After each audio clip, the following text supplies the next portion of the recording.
ശ്രീ നിസാം സെയ്ദ്, ഇവിടെ ഹൈക്കമാൻഡ് ഇപ്പോഴും അവഗണിക്കുക തരൂരിനെ എന്ന നിലപാടിലാണ്.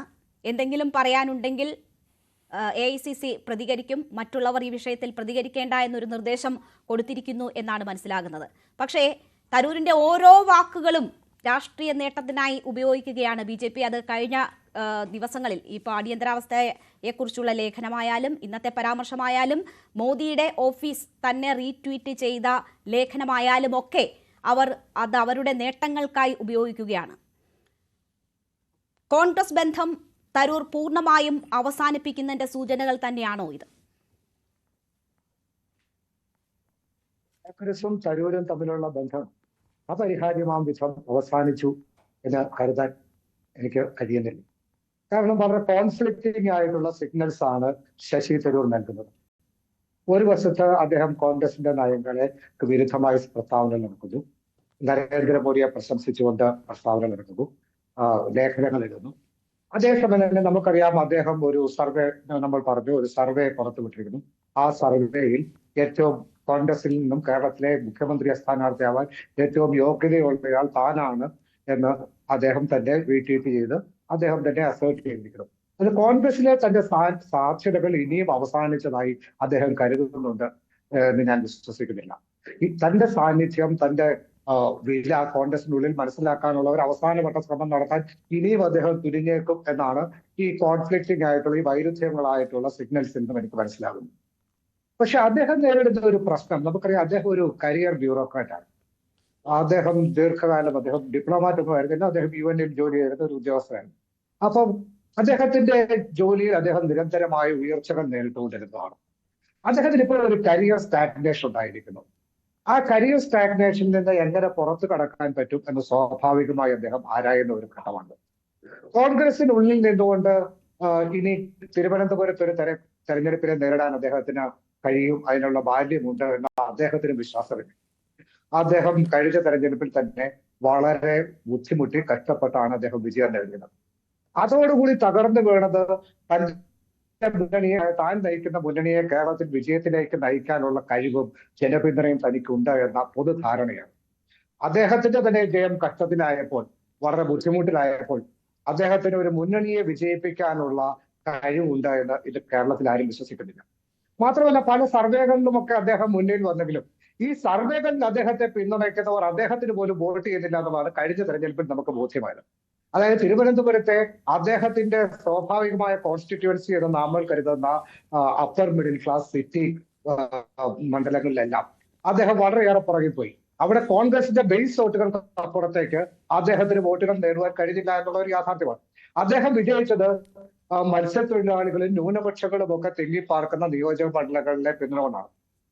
അതുകൊണ്ട് അദ്ദേഹത്തിന് UDF-നെയോ കോൺഗ്രസിനെയോ തെരഞ്ഞെടുപ്പ് വിജയത്തിലേക്ക് നയിക്കാൻ കഴിയുന്ന കരിഷ്മ ഇപ്പോൾ ഉണ്ട് എന്ന് ആരും വിശ്വസിക്കുന്നില്ല.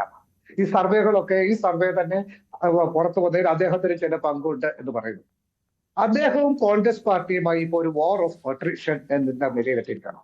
ആരാദ്യം പറയും എന്നുള്ള ഒരു ഘട്ടത്തിലേക്ക് എത്തിയിരിക്കുകയാണ്. അത് കോൺഗ്രസ് തന്നെ പുറത്താക്കുന്നെങ്കിൽ അദ്ദേഹത്തിന് ലോക്സഭാംഗമായി തുടരാം. അതിനുള്ള അവസരം കോൺഗ്രസ് ചെയ്യണമെങ്കിൽ ചെയ്യട്ടെ. അതല്ല, അദ്ദേഹം സ്വയം പുറത്തു പോകുന്നെങ്കിൽ അദ്ദേഹത്തിന്റെ ലോക്സഭാംഗത്വം നഷ്ടമാകും. അങ്ങനെ ഒരു അവസരം വരികയാണെങ്കിൽ അത് അദ്ദേഹത്തിന്റെ ലോക്സഭാംഗം നഷ്ടമാക്കി ചെയ്യട്ടെ എന്നുള്ള കാര്യത്തിലേക്ക് കോൺഗ്രസ് വരുന്നു. അതുപോലെ കഴിയുന്നത്ര അടുത്ത അസംബ്ലി തെരഞ്ഞെടുപ്പ് വരെ ശശി തരൂരിനെ പുറത്ത് കളയാതിരിക്കുക, ശശി തരൂരിന്റെ പ്രസ്താവനകളെ അവഗണിക്കുക എന്നുള്ള ഒരു നയമായിരിക്കും സ്വാഭാവികമായി കോൺഗ്രസ് എടുക്കുന്നത്.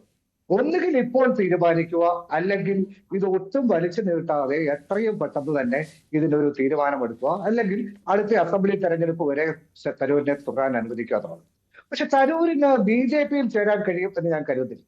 തരൂര് നിലപാടുകൾ അങ്ങനെ ഉറപ്പുള്ള വ്യക്തിയാണ്. അടിയന്തരാവസ്ഥയെ സംബന്ധിച്ച അദ്ദേഹത്തിന്റെ നമുക്ക് ഓരോന്നായി പരിശോധിക്കാം. ശ്രീ നിസാം സെയ്ദ്, ഇവിടെ ഇപ്പോൾ താങ്കൾ പറഞ്ഞു കോൺഗ്രസുമായിട്ടുള്ള ബന്ധം പൂർണ്ണമായും അവസാനിക്കുന്നു എന്ന് താങ്കൾ കരുതുന്നില്ല. അദ്ദേഹം ആ ഒരു പ്രഷർ ചെലുത്തുകയാണ് എന്ന് സൂചിപ്പിച്ചുവല്ലോ. നോക്കൂ, ഇപ്പോൾ ദേശീയ വിഷയങ്ങൾ, ഓപ്പറേഷൻ സിന്ദൂറുമായിട്ടുള്ള വിഷയങ്ങളിൽ അദ്ദേഹം പറഞ്ഞ ന്യായീകരണങ്ങൾ ഒരു പരിധിവരെ സാധാരണക്കാർക്ക് ഉൾക്കൊള്ളാൻ കഴിയുന്നതായിരുന്നു. പക്ഷേ അത് മോദി സ്തുതിയിലേക്ക് മാറിയിരിക്കുന്നു. അത് മാത്രവുമല്ല, അടിയന്തരാവസ്ഥ പോലെയുള്ള വിഷയങ്ങളിൽ ഇന്ദിരാഗാന്ധിയെ, സഞ്ജയ് ഗാന്ധിയെ അതിരൂക്ഷമായി അദ്ദേഹം വിമർശിക്കുകയാണ്. അതിനൊടുവിൽ ഇപ്പോൾ ജനാധിപത്യം പുലരുന്നതിനെക്കുറിച്ച് അഭിമാനം കൊള്ളുകയാണ്. ഇന്നും സമാനമായ ഒരു പ്രസ്താവനയാണല്ലോ കഴിഞ്ഞ ദിവസം നമ്മളിപ്പോൾ ചർച്ചയ്ക്ക് വിധേയമാക്കുന്ന തരത്തിൽ ഉണ്ടായത്.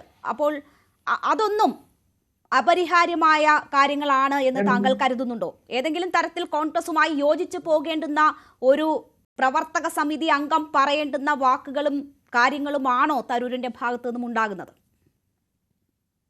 അടിയന്തരാവസ്ഥയെ ശശി തരൂർ വിമർശിക്കുന്ന ആദ്യമായിട്ടല്ല. ശശി തരൂർ ഒരു പ്രോമിനൻസിലേക്ക്, ഒരു പ്രാധാന്യത്തിലേക്ക് ആദ്യം വരുന്നത് ദ ഗ്രേറ്റ് ഇന്ത്യൻ നോവൽ എന്ന നോവലിലൂടെയാണ്. ആ നോവലിൽ ഇന്ദിരാഗാന്ധിയെ ചിത്രീകരിച്ചിരിക്കുന്നത് ദുര്യോധനായാണ്. സഞ്ജയ് ഗാന്ധിയെ ചിത്രീകരിച്ചിരിക്കുന്നത് വളരെ മ്ലേച്ഛമായാണ്. ആ നിലപാടുകളൊക്കെ അദ്ദേഹത്തിന് അന്നുണ്ടായിരുന്നു. പിന്നീട് ആ നിലപാടുകളൊക്കെ അദ്ദേഹം തള്ളിക്കളഞ്ഞിട്ടുണ്ട്. പക്ഷെ അദ്ദേഹം ഒരു നിലപാടുകൾ പ്രഖ്യാപിക്കുകയും ആ നിലപാടുകൾ മാറ്റുകയും ഒക്കെ ചെയ്യുന്ന പണ്ടത്തെ തരൂരുമല്ല. ഞാൻ ആവർത്തിച്ചു ചോദിച്ചുവല്ലോ, പ്രവർത്തക സമിതി അംഗമായിരിക്കുന്ന തരൂരാണ് ഇപ്പോൾ കൂടുതൽ ഉത്തരവാദിത്തം കാണിക്കേണ്ടുന്ന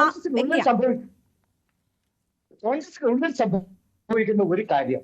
കോൺഗ്രസ് മുമ്പ് centre, left of centre, right of centre, ഈ മൂന്ന് ഘടകങ്ങളെയും ഉൾക്കൊള്ളുന്ന ഒരു പാർട്ടിയാണ്. രാഹുൽ ഗാന്ധി കടന്നു വന്നതോടുകൂടി രാഹുൽ ഗാന്ധി കോൺഗ്രസിന്റെ പ്രത്യയശാസ്ത്രത്തെ വളരെ അധികം ഒരു റീഡിഫൈൻ ചെയ്തോടി കോൺഗ്രസ് ഇപ്പോൾ പ്രത്യക്ഷമായും ഒരു ഇടതുപക്ഷ ലെഫ്റ്റ് ഓഫ് സെന്റർ പാർട്ടിയാണ്. ആ ലെഫ്റ്റ് ഓഫ് സെന്റർ പാർട്ടിയിൽ ശശി തരൂര് ഒരു കാലത്തും ഒരു ലെഫ്റ്റ് ഓഫ് സെന്റർ ഐഡിയോളജി ഉണ്ടായിരുന്നതാണ്. അദ്ദേഹം എപ്പോഴും സെൻട്രിസ്റ്റോ റൈറ്റ് ഓഫ് സെന്ററോ ആയ ഐഡിയോളജി ഉണ്ടായിരുന്നതാണ്. അപ്പൊ അതിൻ്റെതായ ബുദ്ധിമുട്ടുകൾ അദ്ദേഹം ഈ പാർട്ടിക്ക് കോൺഗ്രസിനകത്ത് നേരിടുന്നുണ്ട്. അദ്ദേഹത്തിന്റെ സാമ്പത്തിക നയങ്ങൾ രാഹുൽ ഗാന്ധിയുടെ സാമ്പത്തിക നയങ്ങളുമായി ഒത്തുപോകുന്നതല്ല. അദ്ദേഹം എക്കാലത്തും ഒരു ഇന്റർനാഷണൽ ഓഡിയൻസിനോട് സംവദിച്ചിട്ടുള്ളയാളാണ്. അദ്ദേഹം ഇന്ത്യക്ക് പുറത്ത് ജീവിച്ചിട്ടുള്ള ഒരാളെന്ന നിലയിൽ അദ്ദേഹം എപ്പോഴും ഇന്റർനാഷണൽ ഓഡിയൻസിനോടാണ് സംസാരിക്കുന്നത്. അപ്പൊ ഇന്ത്യയെ സ്വാഭാവികമായും പുകഴ്ത്തി പറയുക, ഇന്ത്യയുടെ നേട്ടങ്ങൾ ഉയർത്തി കാണിക്കുക എന്നൊക്കെ ഉള്ളതാണ് അദ്ദേഹം എന്നും കരുതുന്നത്. ആ ഒരു ചട്ടക്കൂടിനുള്ളിൽ നിന്നും ഇന്നും അദ്ദേഹത്തിന് പുറത്തു വരാൻ കഴിയുന്നില്ല. അദ്ദേഹം ഈ വിശ്വ പൗരൻ എന്നൊക്കെ നമ്മൾ വിളിച്ച് അതിനെ അദ്ദേഹം വളരെ സീരിയസ് ആയി എടുത്തിരിക്കുകയാണ്. അപ്പൊ ഞാൻ ഇപ്പോഴും സംസാരിക്കുന്നത് അമേരിക്കയിലെ വാഷിംഗ്ടണിലോ ഇരുന്ന UN ആസ്ഥാനത്തിരുന്നോ അല്ലെങ്കിൽ മറ്റു ദേശീയ രാഷ്ട്രങ്ങളുടെ ക്യാപിറ്റലുകളിൽ ഇരുന്നോ ഒക്കെയാണെന്നുള്ള വിശ്വാസത്തിലാണ് അദ്ദേഹം സംസാരിക്കുന്നത്. അതുകൊണ്ട് ഇന്ത്യയിലെ ഓഡിയൻസിനെ അല്ലെങ്കിൽ കോൺഗ്രസ് ഓഡിയൻസിനെ അഭിമുഖീകരിക്കാൻ അദ്ദേഹത്തിന് ഇനിയും കഴിഞ്ഞു. അദ്ദേഹത്തിന് ഇതിനൊക്കെ അവസരമുണ്ടായത് തിരുവനന്തപുരം പോലെയുള്ള വളരെ പിന്നോക്കമായ ഒട്ടേറെ പ്രദേശങ്ങൾ ഉൾക്കൊള്ളുന്ന ഒരു മണ്ഡലത്തിൽ നിന്നും കോൺഗ്രസ് പ്രവർത്തകനായി അല്ലെങ്കിൽ കോൺഗ്രസ് സ്ഥാനാർത്ഥിയായി വിജയിച്ചിട്ടുള്ളതാണ് എന്നുള്ള ബോധ്യം അദ്ദേഹത്തിന് ഇപ്പോഴും ഉണ്ടായിട്ടില്ല.